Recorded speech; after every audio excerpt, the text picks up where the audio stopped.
Në fshatin Godolesh të Elbasanit ka nisur vjelja e qershisë. Për fermerët nisja e sezonit është mbar në lidhje me çmimin e shitjes, por problemi i tyre madhor është fuqia punëtore.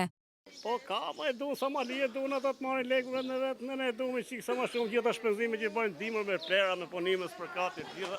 Po ka mund që sa dush punëtore, dush gjesh punëtore rrallë vjenë, nuk ka, se kur shka në qikë punë vetë, ato që s'kanë punë vetë kanë ikë në për firmë, në për vjashtetit, ka të mund. Tjetër problem për fermerët është mungesa e infrastrukturës rrugore në Ara, e cila vështirëson nxjerrjen e prodhimit në treg.